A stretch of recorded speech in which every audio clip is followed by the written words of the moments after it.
వాళ్ళ యొక్క మనోభావాలు మనం దెబ్బతీయడం ఎంతవరకు కరెక్ట్ అని నా ఉద్దేశం. ఇప్పుడు మీ ఉద్దేశం ఏంటంటే, ఇప్పుడు భారతదేశంలో కొన్ని మతాల గురించో, కొన్ని కులాల గురించో, కొన్ని దేవాలయాల గురించో మాట్లాడకూడదు అనేది సంవత్సరాల తరబడి ఉన్న నానుడే.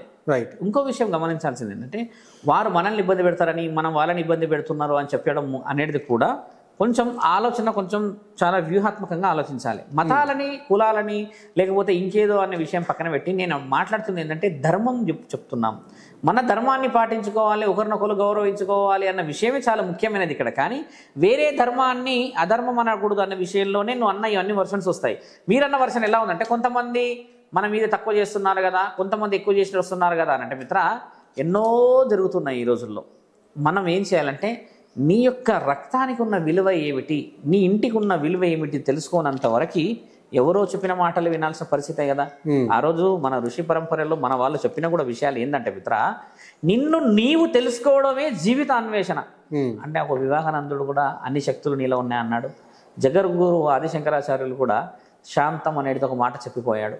తర్వాత దత్తాత్రేయుడు ఏమన్నాడు, అందరి తలలు తీసేయాలి అని ఒక మాట చెప్పాడు. ఇలా కొన్ని విషయాలు చెప్పినప్పుడు ఏం నేర్చుకున్నాం ఈరోజు మనం అంటే, పగలు ప్రతీకారాలు నేర్చుకున్నాం.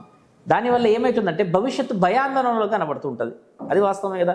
అలాంటి భయపడాల్సిన అవసరం లేదు. మన భారతదేశం గొప్పది. దీంతోపాటు ఎందరో దేశస్తులు వచ్చి ఇక్కడ బతుకుతున్నారు, ఎందరో రాష్ట్రాల వాళ్ళు వచ్చి ఒక దగ్గర ఉంటున్నారు అని అంటే అది మనలో ఐకమత్యానికి సంబంధించిన విషయమే ఇది.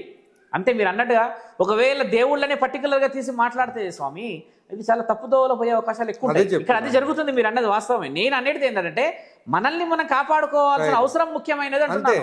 అది లేనంత వరకు దేవుడి పేరు పెట్టి నువ్వు ఎంతసేపు ఈ మాటలు మాట్లాడుతావు చెప్పు. ఇప్పుడు దేవుణ్ణి తీసేస్తే నేను చెప్పిన మాట బాగా గమనించాల్సిన, ఒక విగ్రహాన్ని ఇక్కడ నేను తీసేసా, అక్కడ నీ ఇష్టమైన విగ్రహాన్ని పూజించడానికి పెట్టుకున్నా, ఆ రోజు నువ్వు పూజలు చేస్తావు, 3వ రోజు పూజలు చేస్తావు, 5వ రోజు పూజ చేస్తావు, 6వ రోజు నుంచి ఏం చేస్తావు, అక్కడ కనుమరుగైపోతుంది. ఆ విగ్రహం అలానే ఉంటుంది కదా. నేనేమంటున్నానంటే, విగ్రహంతో పాటు మనిషిలో ఉన్న నిగ్రహ శక్తి పెరగాలి, ధర్మం అనేది అందరి దాకా ఉండడం పెరగాలనేది ముఖ్యమైనది. అయితే రెండో విషయం ఏంటంటే, ఒక విగ్రహంతోనే ఆరాధన వస్తుంది అనుకోవడం కూడా మన దగ్గర చాలామంది నిజమని నిరూపించారు కదా. ఆ విగ్రహం అనేది ఏది అనేదే మనస్సు. ఈ మనస్సే ఫస్ట్ ప్రశాంతంగా ఉండి నేను నా జాతిని కాపాడుకుంటానన్న విషయం మొదలైతే కానీ ఆ విగ్రహానికి ప్రత్యేకత రాదు ఇక్కడ. ఇప్పుడు చాలామంది మనల్ని ఏమంటాడు, ఆ విగ్రహంలో దేవుడు ఉన్నాడా, ఆ విగ్రహంలో మాట్లాడతారని కొంతమంది అంటారు. అంటే వీళ్ళని మనం నాస్తికులు అంటాం కదా. ముమ్మాటికి వాళ్ళు అనేది ఏంటంటే, దేవుడు లేడు, దేవుడు ఎక్కడున్నాడు అన్న మాటలు వాళ్ళు ఏమి ఎత్తుతారంటే, ధర్మం, తర్వాత సహాయం, ఆకలితో ఉన్నవానికి అన్నం, ఇవి పెడితే చాలు కదా, దేవుడు రాడా అని అంటారు కదా.